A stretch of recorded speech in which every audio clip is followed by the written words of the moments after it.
Robby, what's on your radar? Yesterday was another pivotal day in the trial of Kyle Rittenhouse, the teenager who shot 3 men in Kenosha, Wisconsin last summer following anti-police protests and rioting. As I explained in my radar earlier this week, Rittenhouse was charged with homicide for killing Jason Rosenbaum and Anthony Huber and for seriously wounding a man named Gage Grosskreutz.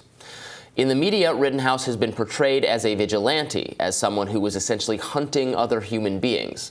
But Rittenhouse has claimed he only went to Kenosha to help protect store owners from looting and violence, that he was attacked first, and that he shot his assailants in self-defense. Grosskreutz testified earlier this week and actually appeared to confirm Rittenhouse's story, namely that Rittenhouse only fired his weapon after Grosskreutz pointed a gun at him. With your arms up in the air, he never fired. Right? Correct. It wasn't until you pointed your gun at him, advanced on him, with your gun, now your hands down, pointed at him, that he fired, right? Correct. Now that moment really put the ball in the defense's court. The prosecution has been widely attacked in the media for allowing it to even happen. So the opportunity to cross-examine Rittenhouse was an important one for the prosecution if it wants to make its case. Rittenhouse teared up when questioned by his own attorneys. On Twitter, the reaction from liberals was telling. Many accused him of faking those tears. And look, I can't tell you for certain whether the tears were genuine or not. Yes, he could have been playing it up for the cameras. He could also have absolutely been crying while reliving this horrifying trauma.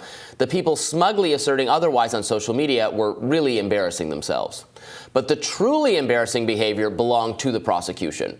When it was Assistant District Attorney Thomas Binger's turn to question Rittenhouse, he chose to focus on the fact that Rittenhouse had played violent video games, drawing a bizarre connection between that and the kind of gun that Rittenhouse used. Watch. You picked it out because it looked cool. I thought it looked cool.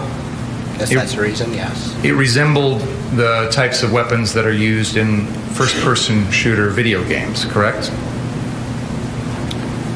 I don't really play first-person shooter video games. I have, but I believe there's a variety of guns, including shotguns, pistols. There's guns in video games that resemble all guns. Isn't it true when you would hang out with Dominic Black, you'd play Call of Duty and other first-person shooter video games?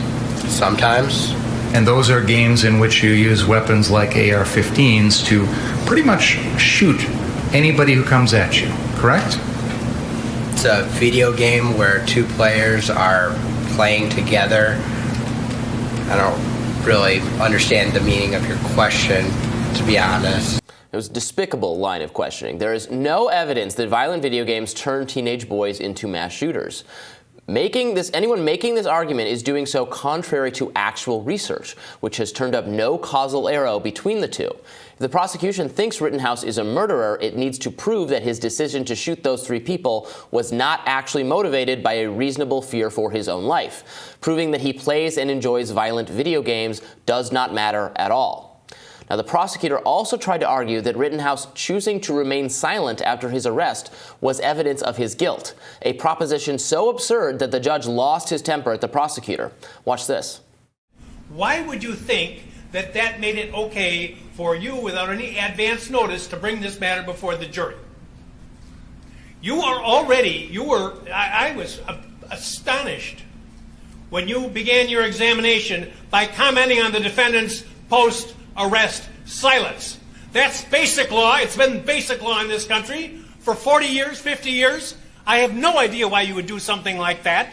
And it gives, I'll leave it at that. The judge is exactly right. The right to remain silent is a fundamental component of due process. Indeed, any person who has been arrested is well advised to remain silent, even if they are innocent. Innocent people could inadvertently slip up and say something that puts them in legal peril, which is why any lawyer who knows anything about the criminal justice system, indeed any person who is even mildly informed about it, will tell defendants not to speak one word to police officers or police interrogators. If you're arrested, the only thing you should say is, "May I please speak with an attorney," even if you're innocent. Now, the defense has asked for a mistrial, which the judge is apparently considering. That might be a mistake on its own because most experts believe the defense is clearly winning this case. That's due to the prosecution making a series of mistakes, but it's also because Rittenhouse's self-defense claim was always much more plausible than was reported in the mainstream media. Many in the mainstream media actually didn't seem to think there was a need for a trial at all. Conservative Twitter personality Tom Elliott put together a cut of media figures describing Rittenhouse pre-trial. Remember, has not at this stage and still today been convicted of anything. Let's watch some of that. Kenosha shooter, Kyle Rittenhouse, he murdered 2 people, by the way. Rittenhouse is basically what you would have had in a school shooter.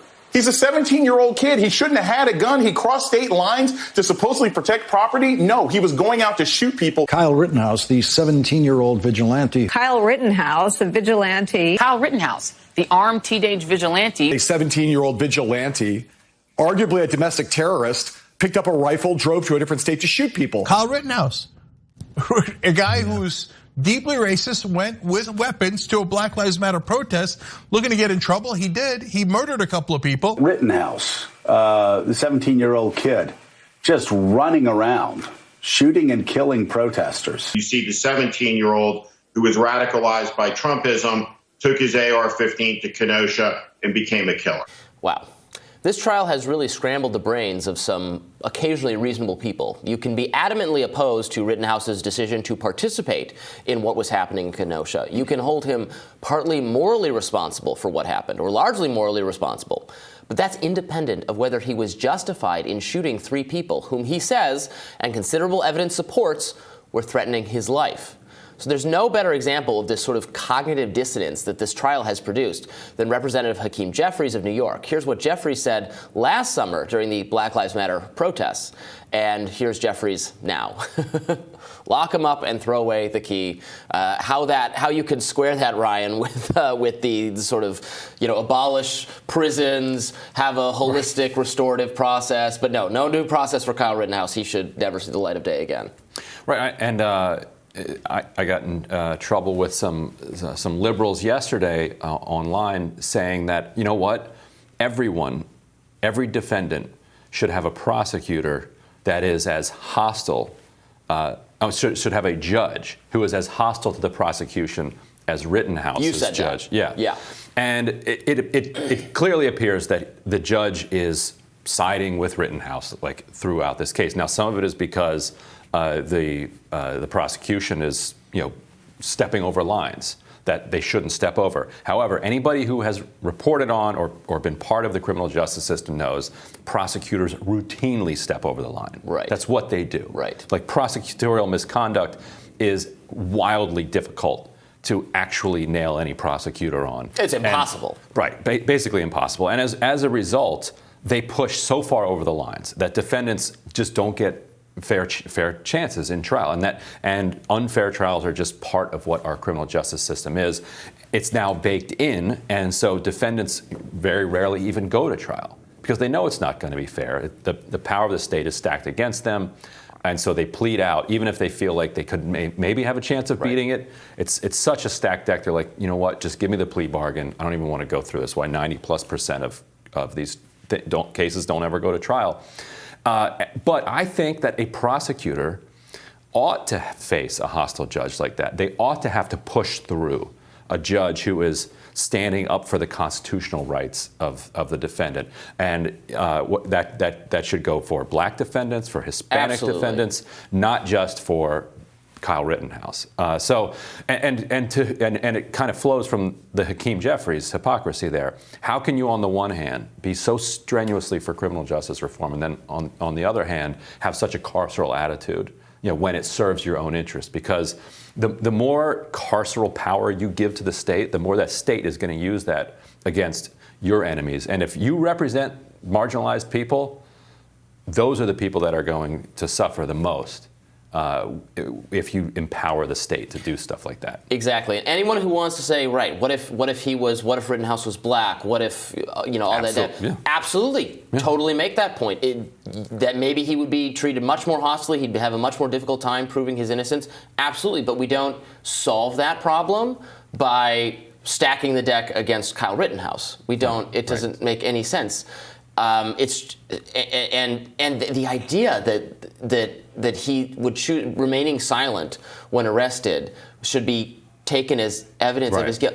That is the most basic thing that a lot of people don't know if they're not like super familiar with the criminal justice system. Probably they watch too much Law and Order, where people are always running their mouths and confessing to police and terror. Don't say anything. You don't say anything. You're not supposed to say anything, even if you're innocent, even if you didn't do a thing. You are not supposed to say anything until you talk to your lawyer. So that is not evidence of anything. So I was glad the judge really let him have it over that. And the defense is making an interesting point that they think the prosecution feels like they've lost this so badly that they want a mistrial at this point.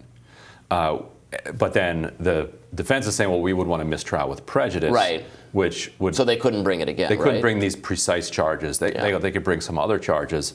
So we'll see how this goes. I don't know if the judge is going to feel the pressure of, his phone rang in the middle of court yesterday, and it was basically playing Trump's theme song. Right. Well, it was Proud to be an American. It was funny. Like, that's not it. Like, Trump made that song his thing, but that song did not originate as it wasn't like an original recorded song for Trump. So it's kind of fun. It's like saying like America the Beautiful is like Trump's theme song or something. Like maybe they play. I mean, they didn't play that, but if they had, it would just be Trump appropriating a popular patriotic song. So that was really fun. It was actually liberal media showing its hand a little bit. Which makes it the perfect online razor for bait. Yes, right, because it's like everybody kind of knows what that song is, but at the same time, all these to say, just God bless America. What's so wrong with that?